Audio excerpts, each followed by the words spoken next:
Welcome back to my YouTube channel. In today's video, I am answering your guys' questions about EDC Las Vegas from my 2021 experience. So if you are curious about some of the most commonly asked questions about attending EDC and you're going in May, keep watching this video.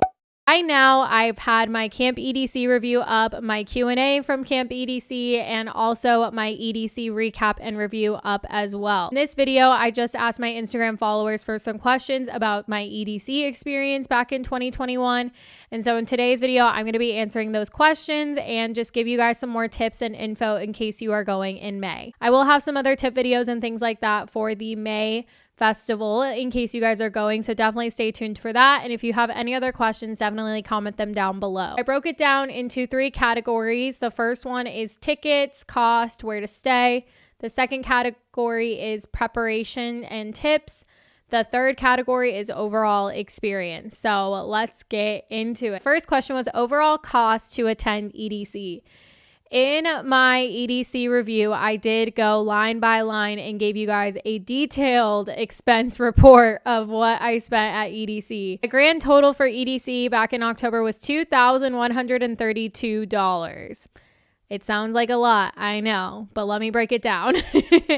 For the initial upfront cost of the ticket, Camp EDC, and my flight, that was about $1,000. It was $1,052. And some of these other numbers are going to be estimates. I tried my best to go back in my budget and see how much I spent. The EDC ticket was about $475. My portion of the Moon Glow tent, which was split between 4 people, was $324.75. The flight from Austin to Vegas was $252. We did a Walmart order that was split between 4 of us for all our Camp EDC supplies. That was $68 for my portion. I had another supplies run from like Amazon or something. That was about $100. So then adding that into it was $1,226. Then we did stay a night in Vegas the night before we went to Camp EDC. So the stay at the Aria for one night on that Wednesday night before we went to camp was $400. So split between 4 people was $100.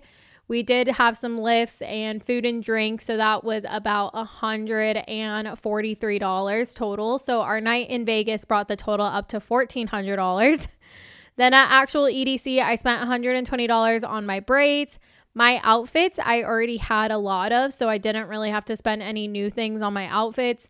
Food and drink, we did not bring any cookware or anything like that for Camp EDC. So we spent about $383. That's from Thursday to about Monday, having 2 to 3 meals a day inside and at Camp EDC, and then having a drink here and there. I only bought 1 beatbox per day because that was good enough for me. And then I spent $160 on merch, which was a sweatshirt for me and my boyfriend as a little token because it was his first EDC. So that brought the total to $2,132. I also just realized there was probably some I missed.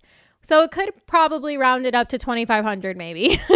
You could definitely do EDC for a lot cheaper. My first EDC, I was a broke college student and I was able to do EDC just at about $1,000. And that was because I drove from Arizona. We split a 4-person hotel with 7 people. I don't recommend doing that.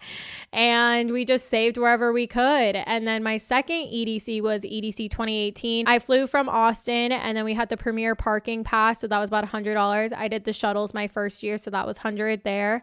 But with the parking pass, you split that with 4 people. Our Airbnb was super cheap because we just rented out a room in an Airbnb.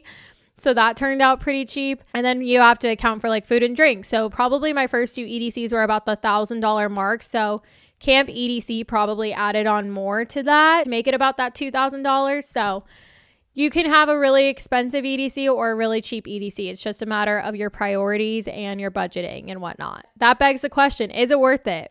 I honestly think it's pretty worth it, especially with Camp EDC. I talk about it a lot in my review and recap of Camp EDC, but honestly, it's pretty worth it to not worry about traffic or time to travel or anything like that. Because you just wake up, you get to chill, hang out, enjoy some of the amenities, have food, pregame, get ready, and then you literally walk straight into the festival. So for me, I honestly think Camp EDC was worth it. If we were to take Camp EDC out of it, EDC is pretty worth it. It is a lot on the body, I will say.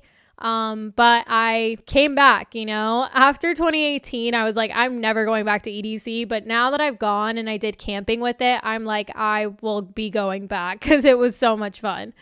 So I definitely think it is worth it. It's just a matter of how you plan for your EDC and make sure that you don't get sick afterwards and you really take care of yourself for sure. Is GA Plus worth it? From the rumors I heard last year in 2021, doesn't sound pretty worth it to me. You're basically paying for, I don't even know if you're paying for a different security line, but I've heard you're paying just for the nicer bathrooms or separate bathrooms.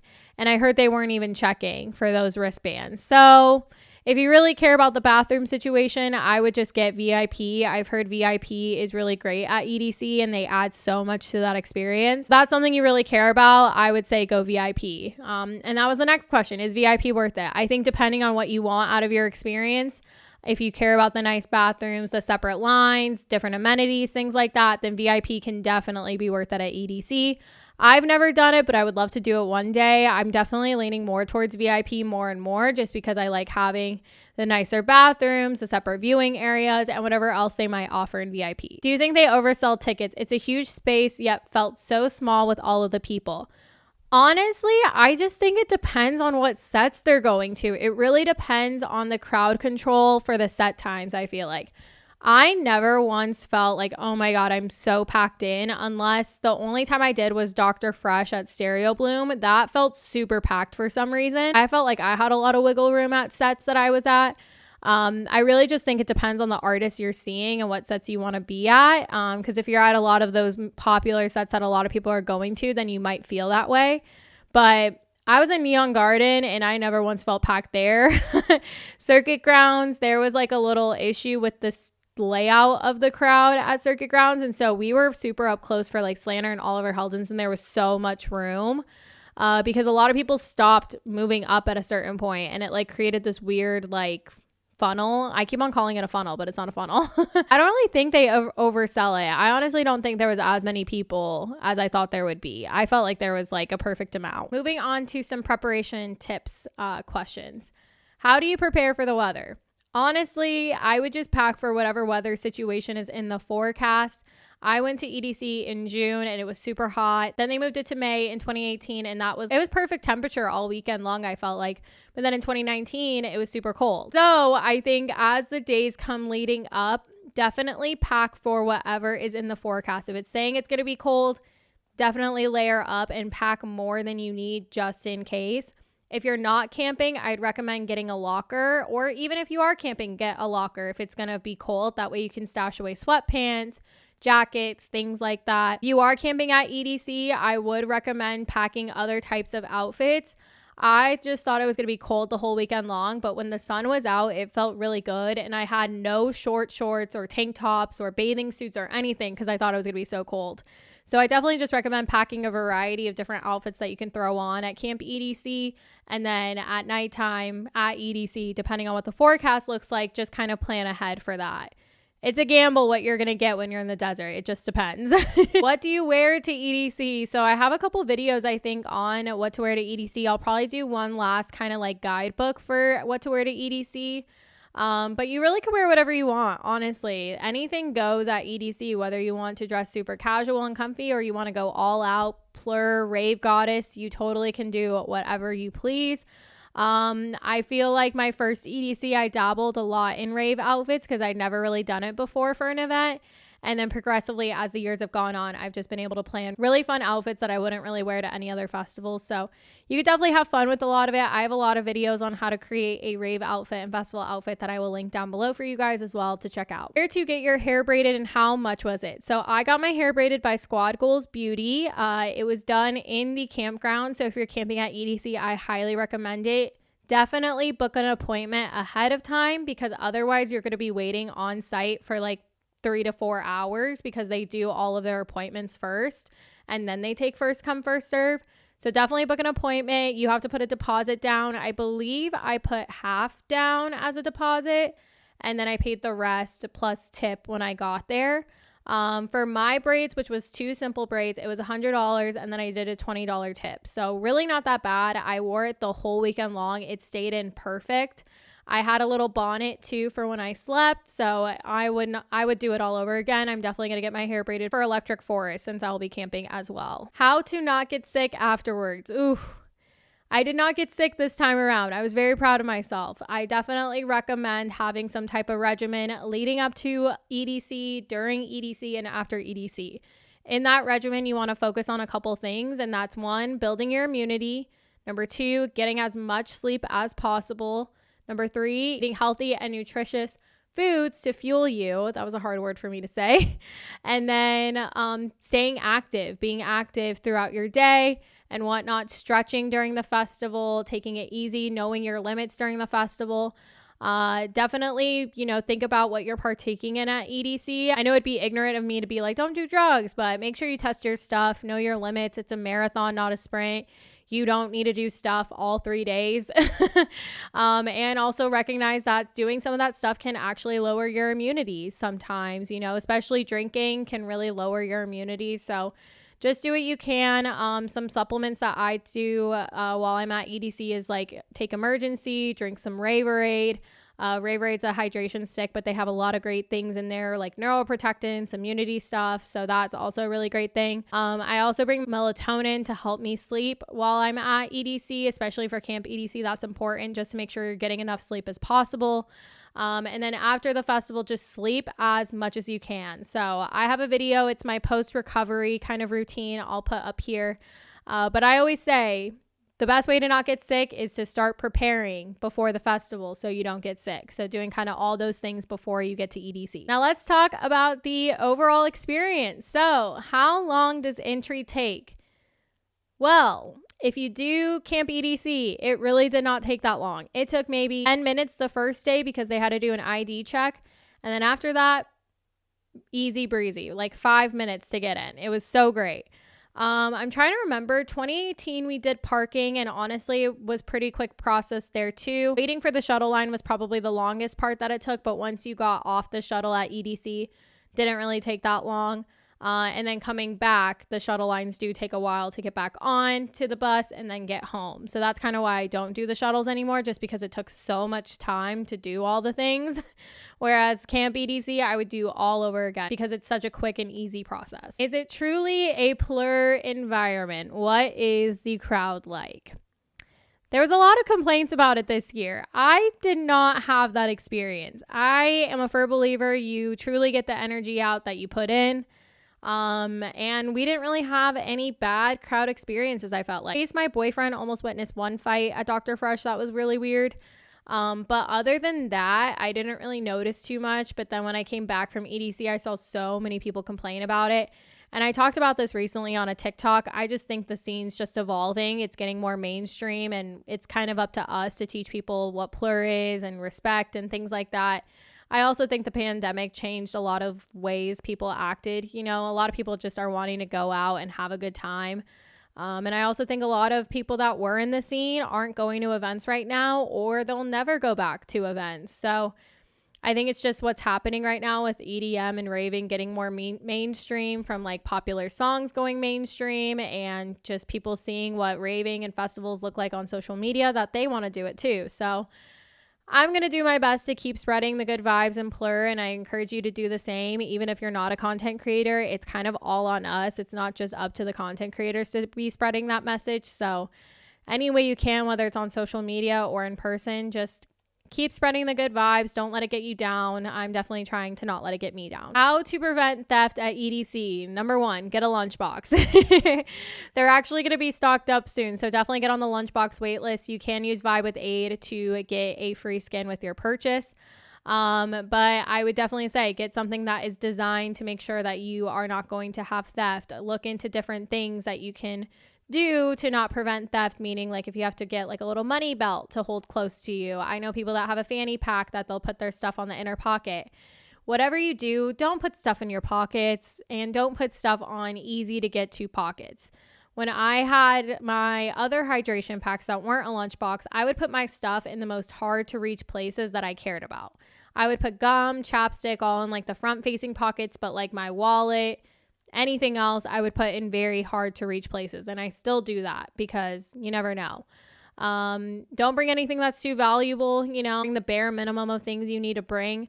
Back up your phone, things like that. There's only so much you can do, but just try and do your best to be aware of your surroundings and be aware of your stuff. Is it overwhelming? Yes. You definitely need to pause and slow down the first day to just take it all in, because it can be very overwhelming. I don't want to like make you more anxious or more scared about it. It's very overwhelming. I was overwhelmed.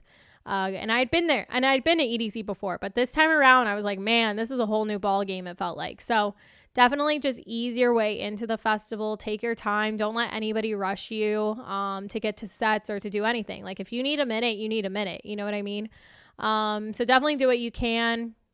Try and find ways to ground yourself, find people to support you and whatnot, because yeah, it can be pretty overwhelming. What is your favorite stage? Oof. Circuit Grounds. Always will be Circuit Grounds. It used to be Circuit Grounds, Cosmic Meadow, like were my top two, but now it's Circuit Grounds, Neon Garden, Cosmic Meadow, probably top three. Neon Garden, they really did it to us this past year with the mega structure. So if you're into techno, you definitely want to be there. Are there water stations? Yes, there's a lot of water stations, and I never really dealt with any long lines for them. So you definitely can find a lot of free water stations. I definitely recommend bringing a hydration pack or reusable water or something like that. Is there enough variety on the lineup? Yes, 100%. They have so much. I mean, each stage kind of has its own different genre to it. Like Stereo Bloom became the house stage this year. I felt like Circuit Grounds can be house, can be bass. Bass Pod obviously is bass, but that transcends, you know, drum and bass, experimental bass, dubstep, rhythm, all of that at Bass Pod. Quantum Valley has trance, all kinds of trance, and the different types of trance there are. Neon Garden has techno, but not even like just the hard pounding techno. Like there's melodic techno in there too. And then there's Wasteland, which has hard dance there. Cosmic Meadow had a variety between bass music, house music. They've even had rappers there before. And then Kinetic Field obviously has, you know, the main stage heavy hitters type artists, but that can range too. Then you have even the art cars that have a bunch of smaller artists that get to bring a lot of different sounds as well. So there's a lot. I always recommend going to at least one set at each stage and art card just to get a feel for it if you can. We weren't able to do it this past year because my boyfriend and I just had a lot of different people we wanted to see. So definitely want to do that again. I did that in 2017 and 2018, and it was fun being able to see the different vibes at the different stages and whatnot. How did you feel in terms of COVID safety and being in a large crowd? Honestly, I felt pretty comfortable and pretty fine. I did put a mask on at some points just because it was windy. And I get really bad allergies. I've dealt with that before after EDC, getting sick because of the wind. And not taking care of myself. So I did wear a mask at certain points, mainly just for my allergies and stuff. But I did have some comfort, you know, knowing that either people got tested most likely beforehand or they were vaccinated. So that kind of helped ease my mind a little bit. And I didn't get sick afterwards. A trip to New York took me out, but EDC did not take me out. Were you able to see everything EDC has to offer? No. There was some stuff I did not get to see, and I saw it after the fact, and I was like, I didn't even know where that was. There's definitely a lot to explore. I wish the first day during the opening ceremonies that they would open the gates up so you could explore the whole grounds, because I feel like that would help you see a lot more, because right at 7 o'clock, you have people you want to see. So like we automatically, once they opened up the gates past Cosmic Meadow, then it's like, oh, I have all these artists I want to go see. So we tried our best to see what we could, but I definitely did not get through everything. How to get a good photo and video footage at night. So I don't bring this camera inside anymore. I've actually been bringing my phone, and this is done a lot. This is the 12 Pro. And this is what's really helped me, honestly, get good footage and photos. You could also get one of those like rectangular lights. Lauren Hutzel uses it. I'll put up a photo that she used that on, and that definitely helps a lot. You can get it on Amazon. When you can get photos during the day, try to, and if not, have someone that has a really good camera or get one of those flashlight thingies to get really good lighting for your photos. Videos, my best practice is I always try and get the intro and then maybe one other moment of the set, and I just use my camera on my phone and try and hold it up, not in the middle of the crowd because I'm going to get bumped around, but maybe more so on the outside of the crowd. How do you last all night? Whew, lots of caffeine, lots of stretching, lots of resting, and you get back up and do it all over again. Definitely take breaks when you can. Go to Cosmic Meadow and sit in the bleachers when you need a break. There's no shame in needing a break. It's truly a marathon, not a sprint. If you're at Camp EDC, you can actually go in and out. So if you want to go take a power nap and come back, you could totally do that too. Must-dos for first timers. Oh boy, this could be, I'm going to do a separate video for this, but right off the bat, see the fireworks from the Cosmic Meadow bleachers at least one of the nights. You'll know when the fireworks are, so try and do it one of the nights to see the fireworks. They put the time for the fireworks on the time slot, so just keep an eye on that. Try and experience one set at each stage or our car. Try and see all the different experiences that EDC has to offer, from Pixel Forest, Downtown EDC, Nomad's Land was new this year. Do one of the rides. We did a Ferris wheel ride at Camp EDC. Get a lemonade. That's the last one. And then the final question I have, would you go again? Are you team Electric Forest or team EDC? Why can't we have both? I will not be going in 2022, but I will be back for 2023.